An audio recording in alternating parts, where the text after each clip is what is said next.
thinking about all our young years. There was only you and me. We were young and wild and free. Now nothing can take you away from me. We've been down that road before, but that's over now. Hey YouTubers out there, it's me again. I just thought I would cover on something that has been bothering me for a couple of days. Suicide. Yeah. A couple of days ago I had a group of people come to the school called Wiley, and they were raising awareness amongst topics around the world, and I thought I should do it on suicide just because it is not a really well known topic and not many people are actually aware about it. Mostly teens are at risk of it just because the teen period is filled with stress and worry, and because you've got all those pressures to fit in, and it's a time of sexual identity and relationships.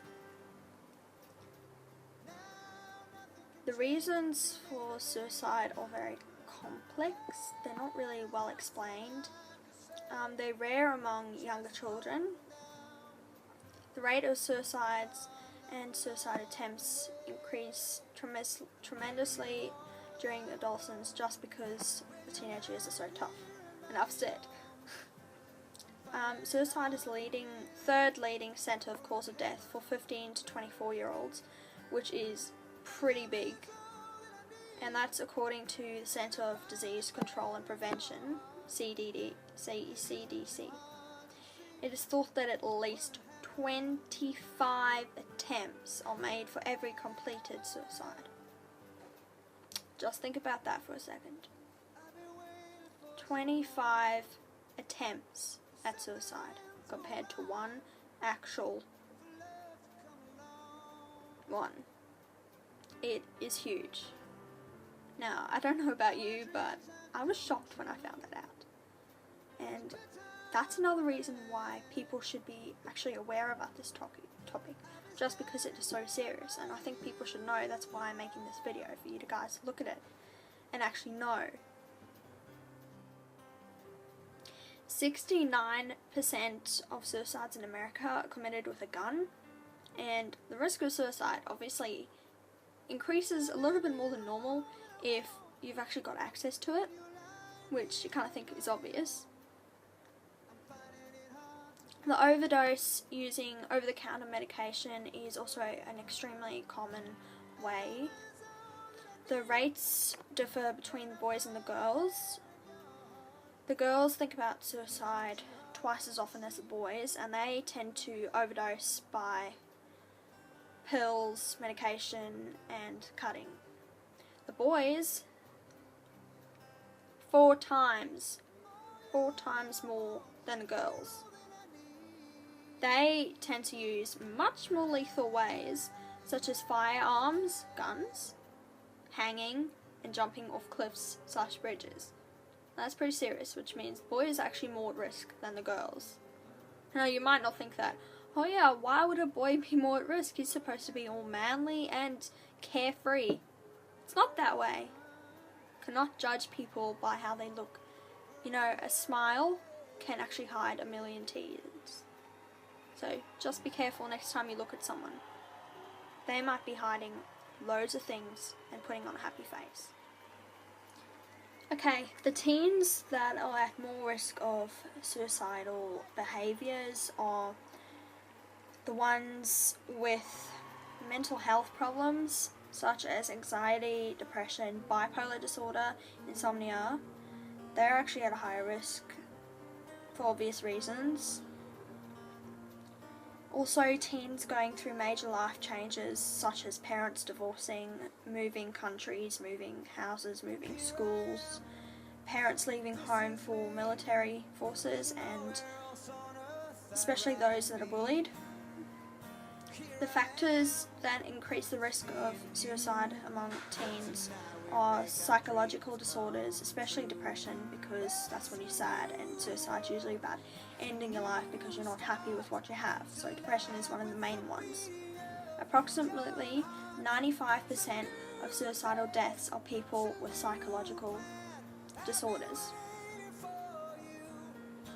Feelings of distress, hopelessness, agitation, irritability, worthlessness are also some factors that increase the risk. There is also, if you have family history of suicides, then you've also got a higher chance. If you have emotional, physical, or sexual abuse, poor relationships, lack of support networks, and social isolation are also high up on the list for the factors that increase it. Also, if you're dealing with bisexuality, homosexuality in an extremely unsupportive family, community, or school. Okay, now I'm going to put myself in the perspective of a parent, a family member, or a friend of a loved one. The warning signs to look out for are talks about death, suicide, hopelessness, or guiltiness.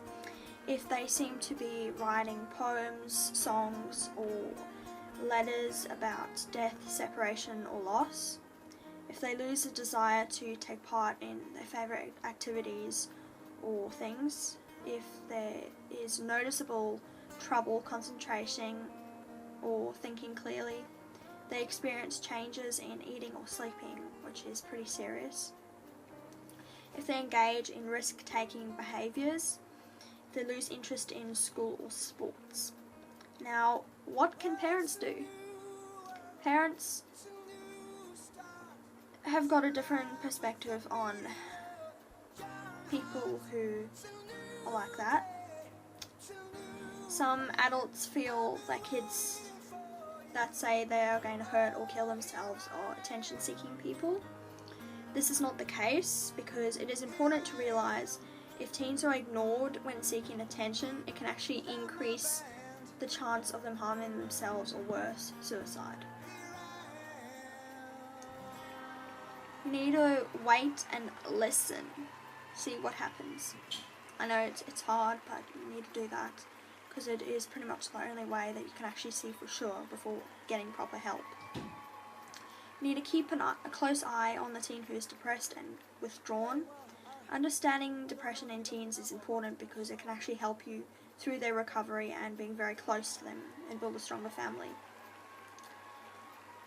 It can hold common beliefs about depression, may take form of many problems such as grades, dropping, sleep deprived, or being cranky and irritable, rather than chronic sadness or crying. So they might actually not show that they're crying or sad. It might take different forms, as mentioned. A fight with a friend for a teen may seem a bit stupid or not big at all, not a big deal to you parents, but it can actually lead to horrible consequences such as mental disorders, self-harm, and suicide.